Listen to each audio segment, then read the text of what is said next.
Hi friends, welcome back to my channel Ajay talks. दोस्तों, आप में से कितने लोग हैं जो कि इनकम टैक्स भरते हैं? जितने भी लोग हों, इस वीडियो को लाइक कर देना, मैं समझ जाऊंगा कि कितने लोग इनकम टैक्स भरते हैं जो देख रहे हैं। अच्छा, ऐसे कितने लोग हैं जिनके पास पैन कार्ड तो है लेकिन वो इनकम टैक्स नहीं भरते हैं? तो ऐसे लोग क्या करें, नीचे जरा कमेंट में बता दें कि भाई हम जो है टैक्स नहीं भरते क्योंकि हमारी कोई आमदनी नहीं है, कोई जॉब नहीं। अब जॉब नहीं है, पैन कार्ड बनवा लिया है, लेकिन फिर भी हो सकता है कि आपके नाम पर कोई इनकम टैक्स का नोटिस आ जाए। हाँ, ऐसा हो सकता है। ऐसा बहुत सारे लोगों के साथ हो रहा है। ऐसा इसलिए हो रहा है क्योंकि जो साइबर अपराधी हैं, जो साइबर क्रिमिनल्स हैं, वो पैन कार्ड का गलत इस्तेमाल कर रहे हैं। अब वो पैन कार्ड किसी का भी हो सकता है, आपका भी हो सकता है, मेरा भी हो सकता है, और ऐसा बहुत सारे लोगों के साथ हुआ है। क्यों हुआ है, कैसे हो रहा है, यही सब हम आज जानेंगे इस वीडियो में, और ये भी देखेंगे कि इस तरह के पैन कार्ड के दुरुपयोग से बचने के लिए हमें क्या करना चाहिए।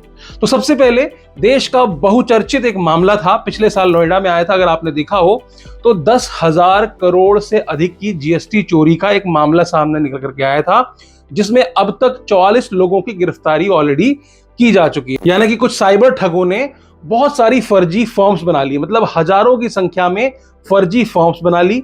उसके बाद एक कंपनी से दूसरी कंपनी को इनवॉइस रेस किया, दूसरी कंपनी से तीसरी को किया, तीसरी से चौथी को किया, और आपस में एक दूसरे से टैक्स इनपुट ले लिया। मतलब कि बिजनेस एक पैसे का नहीं हुआ। यहां पर क्या है, मान लीजिए मेरी कंपनी है एबीसीडी प्राइवेट लिमिटेड और आपकी कंपनी है विजय प्राइवेट लिमिटेड, ठीक है ना। मैंने कहा कि मैंने इसके साथ 1 करोड़ रुपए का धंधा किया है। अब 1 करोड़ रुपए का बिजनेस अगर मैं कर रहा हूं तो मुझे 18% की जीएसटी भी मिलेगी। तो इनवॉइस में 18% की जीएसटी होती है, तो 1 करोड़ 18 लाख की इनवॉइस बन गई। अब मैंने दिखाया कि चूंकि मैंने इससे सामान खरीदा था तो मैंने इसको पेमेंट किया है विद जीएसटी, तो इसका मैं क्लेम कर सकता हूं। तो यानी कि मैं सरकार से उतना पैसा क्लेम करता हूं जीएसटी के नाम पर, ठीक है ना। तो जीएसटी इनपुट बोलते हैं जिसको। तो यहां पर क्या हुआ, 10,000 करोड़ से अधिक, यानी कि बिजनेस कुछ नहीं हुआ, मल्टीपल फर्जी कंपनियां बनाई, आपस में एक दूसरे के साथ बिजनेस दिखाया और सरकार से 10,000 करोड़ से अधिक की जो है जीएसटी इनपुट लेकर के इतनी बड़ी ठगी सरकार के साथ कर दी। तो उसमें 44 लोग गिरफ्तार हुए। अब ठगी पॉसिबल कैसे हुई? ये हजारों की संख्या में ये फर्जी कंपनियां आई कहां से? ये हमारे और आपके नाम पर रजिस्टर्ड कंपनियां ही हैं। दरअसल हमारे आपके आधार कार्ड और पैन कार्ड का इस्तेमाल करके इस तरह की फर्जी कंपनियां रजिस्टर कराई जाती हैं और उसके बाद इस तरह से टैक्स इनपुट लेकर के हजारों करोड़ रुपए की ठगी कर ली। ये तो था पहला एग्जाम्पल। दूसरा एग्जाम्पल देखते हैं जो कि हाल ही में टाइम्स ऑफ इंडिया में छपा था, जिसमें कि एक महिला है जो कि सीनियर सिटीजन है, उनको सरकार की तरफ से 1.3 करोड़ का, इनकम टैक्स की तरफ से 1.3 करोड़ का एक नोटिस आया। क्योंकि वो गरीब महिला है और कैंसर पेशेंट भी हैं, तो उन्होंने इसको इग्नोर कर दिया। इग्नोर करने के बाद क्या हुआ, उनकी जो कार्रवाई है वो आगे ट्रिब्यूनल को भेज दी गई। बाद में पता चला कि उन्होंने अपने पैन कार्ड पर, उनके पैन कार्ड पर कोई प्रॉपर्टी रजिस्टर की गई थी जो कि बहुत करोड़ों की प्रॉपर्टी थी और 2010-2011 में रजिस्टर की गई थी, जो कि 1.3 करोड़ रुपए की प्रॉपर्टी थी। यानी कि ऐसा दिखाया गया कि उन्होंने कोई प्रॉपर्टी जो है सेल की है 1.3 करोड़ की। तो कायदे से ये उनकी इनकम हो गई, इसके ऊपर उनको इनकम टैक्स देना चाहिए, जो उन्होंने नहीं दिया है, जिसकी वजह से उनको इनकम टैक्स का ये नोटिस थमा दिया गया। अब यहां पर उन्होंने कोई प्रॉपर्टी परचेज नहीं की थी, लेकिन फिर भी इतने साल बाद ये मामला निकल करके आया क्योंकि एक कानूनी मामला हो चुका था। अब ट्रिब्यूनल में मामला गया है और कोशिश की जा रही है, जैसा भी है सारा रजिस्ट्रार के थ्रू और सब जानकारी जुटाई जा रही है, जिसमें कि ये साबित हो सके कि ये इस महिला ने कोई इस तरह की प्रॉपर्टी नहीं बेची थी। दूसरा मामला है उषा रानी, जो कि बैतूल मध्य प्रदेश की है। उनकी मृत्यु 10 साल पहले हो चुकी थी, ठीक है, और 10 साल की मृत्यु के बाद उनके पास में एक आईटीआर का नोटिस आता है, जिसमें बताया जाता है कि भैया आपने कोई प्रॉपर्टी जो है वो बेची है, और इसमें उनके नाम से 7.5 करोड़ रुपए का इनकम टैक्स का नोटिस उनको रिसीव हो जाता है। ऐसा एक मामला राजस्थान के नंदलाल जी के साथ में होता है, जो कि छोटी सी दुकान चलाते हैं, लेकिन उनको भी इनकम टैक्स की तरफ से 12.2 करोड़ रुपए का नोटिस आया और यही बताया गया कि तुमने कोई प्रॉपर्टी बेची थी जिसमें कि तुम्हारा पैन कार्ड वहां पर लगा था। तो ये सब मामले क्या हैं? मामले ये हैं कि इनके पैन कार्ड और इनके आधार कार्ड का दुरुपयोग किया गया है। मतलब इनके पैन कार्ड को जिस समय कोई प्रॉपर्टी की खरीद फरोख्त हो रही थी, क्योंकि ऐसा होता है, अगर आप म्यूचुअल फंड या शेयर मार्केट में ट्रेडिंग करते हैं, 2 लाख से ऊपर का विड्रॉल ले रहे हैं, तो आपको वहां पर पैन कार्ड देना है। अगर आप ज्वेलरी शॉप में जाते हैं, महंगी ज्वेलरीज खरीद रहे हैं, तो एक निश्चित अमाउंट के बाद आपको वहां पर अपना पैन कार्ड देना पड़ता है।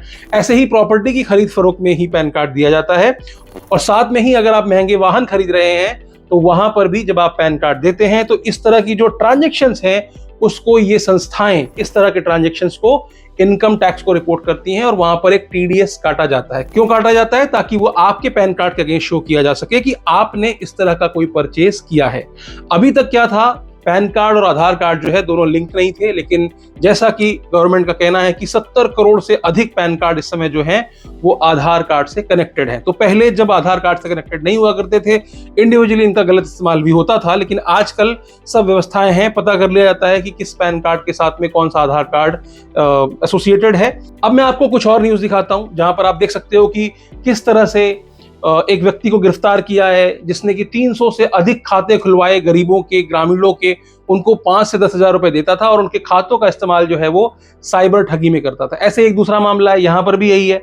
यहां पर तो ये हाल हो रहा है कि मरे हुए लोग हों, चाहे ग्रामीण लोग हैं जो अनपढ़ हैं, जो पढ़ना लिखना नहीं जानते हैं, उनको अलग अलग योजनाओं के नाम पर उनके डॉक्यूमेंट्स ले लिए जाते हैं और उनको कहा जाता है कि देखिए कोई सरकारी स्कीम चल रही है, तुम अपना पैन कार्ड आधार कार्ड दे दो, तो हम क्या करेंगे, एक बैंक खाता खुलवा करके उस स्कीम में तुम्हारा नाम डलवा देंगे, तुम्हारे खाते में हर महीने 10,000 5,000 रुपए आते रहेंगे, या फिर कैश में तुम 10,000 5,000 रुपए हमसे महीने के लेते रहना।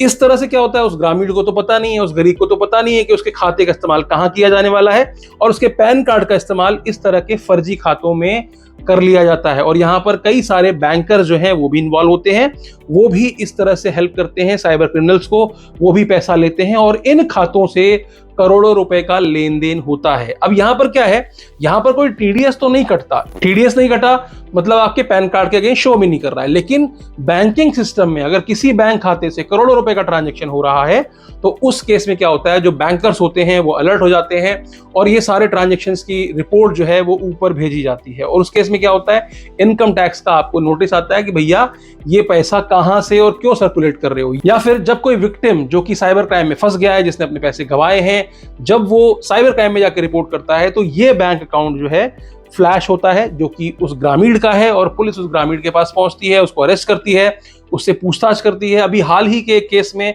36 लाख के फ्रॉड में एक गार्ड को गिरफ्तार कर लिया गया। गार्ड का भी यही कहना है कि मुझे सिर्फ 5,000 रुपए मिले थे और मुझे ऐसे ऐसे बता के किसी स्कीम के जरिए मुझे कहा गया कि 5,000 रुपए आपको मिलते रहेंगे और आप अपना बैंक अकाउंट हमको दे दो, या फिर आप अपने पैन कार्ड और आधार कार्ड दे दो, हम बैंक अकाउंट खुलवा लेंगे। और तो और इस तरह के बैंक अकाउंट का इस्तेमाल ऑनलाइन बेटिंग, ऑनलाइन गैम्बलिंग और जो साइबर अपराध हैं उन सब में किया जाता है और इंडिया में ही नहीं, इंडिया से बाहर इस तरह के बैंक अकाउंट्स को भेजा जाता है। चाइना हुआ, कंबोडिया हुआ, वियतनाम हुआ, दुबई हुआ, ये सारे बैंक अकाउंट्स, इसकी पूरी किट जो होती है, इसमें जो सिम कार्ड का इस्तेमाल किया जाता है वो भी उनके नाम से फर्जी सिम कार्ड निकाली जाती है और नए सिम कार्ड के साथ में नई ईमेल आईडी बना करके पूरा नया किट जो होता है बैंक का जो मिलता है स्टार्टिंग में, वो सीधे अपने देश से बाहर भेज दिया जाता है। तो इस तरह से पैन कार्ड का बहुत बड़ी संख्या में दुरुपयोग किया जा रहा है। आपने कई मामले ऐसे भी देखे हैं जहां पर आपके पैन कार्ड के अगेंस्ट में लोन अवेल कर लिया जाता है। ऐसे कई मामले आए हैं। बहुत सारे लोग होते हैं जो कि अनऑथराइज जगहों पे जाकर पैन कार्ड दे देते हैं और उसका इस्तेमाल करके बहुत सारी छोटी छोटी कंपनीज हैं आजकल जो कि इंस्टेंट लोन प्रोवाइड करती हैं। वहां पर आप पैन कार्ड डालिए, आधार कार्ड डालिए और वो इंस्टेंट लोन दे देते हैं आपको। तो वहां पर भी ऐसी कई सारी एप्स हैं, ऐसी कई सारे अनऑथराइज प्लेस हैं, या फिर एक्चुअल बैंक में भी जाकर के बैंक वालों की मिली भगत से इस तरह के लोन्स अवेल कर लिए जाते हैं और आपको इसकी भनक भी नहीं लगती है कि आपके पैन कार्ड का इस तरह से दुरुपयोग कर लिया गया है।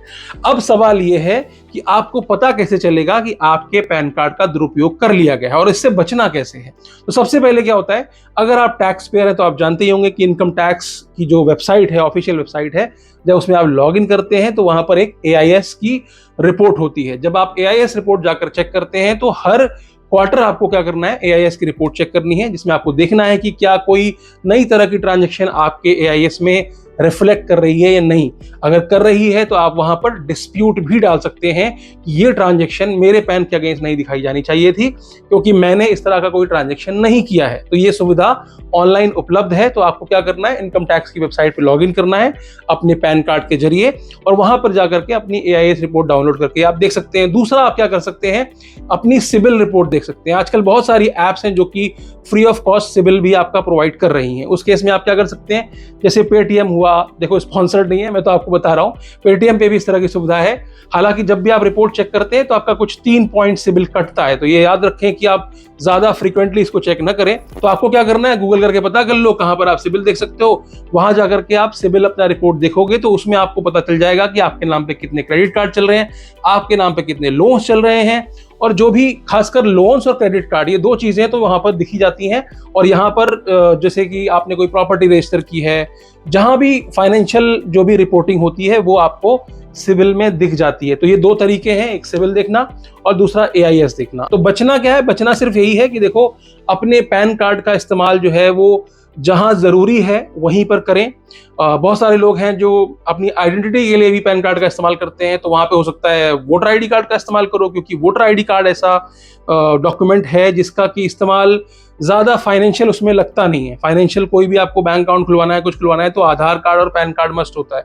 तो मेरी तो यही गुजारिश होगी बचने के लिए कि अनऑथराइज जगह पर आप पैन कार्ड ना दें। अगर आप पैन कार्ड दे रहे हैं तो उसमें पर्पस लिखें, फोटोकॉपी जो आपने लगाई है उसमें आप नीचे पर्पस लिखें कि आप क्यों दे रहे हैं साइन करने से पहले, क्योंकि अगर बैंक में वो लगता है तो बैंक वाले देख सकते हैं कि भाई देखो ये पैन कार्ड इस चीज के लिए दिया गया था, लेकिन यहाँ पर ये लोन लेने के लिए इस्तेमाल कर रहे हैं। तो कहीं अनऑथराइज जगह पे मत दो, ऐसे चेक करते रहो, और जहां पर जरूरत हो आइडेंटिटी दिखाने की अपनी, तो वहां पर आपको क्या करना है, अपने वोटर ID कार्ड का इस्तेमाल करना है। तो छोटे छोटे टिप्स हैं, इसी के जरिए आप बच सकते हैं। बाकी साइबर क्रिमिनल आजकल बहुत शातिर हैं, तो पग पग पर आपको ध्यान रखना है, हर कदम पे आपको ध्यान रखना है कि आपके डॉक्यूमेंट्स का मिसयूज ना हो रहा हो। बाकी आज के लिए सिर्फ इतना ही, फिर मिलेंगे किसी और वीडियो में। अगर वीडियो अच्छी लगी हो तो लाइक कर देना। हाँ, वो लोग जरूर करना जो लोग इनकम टैक्स भरते हैं, और जो लोग नहीं भरते उनको क्या करना है, उनको कमेंट में जाकर के लिखना जरूर है, ठीक है।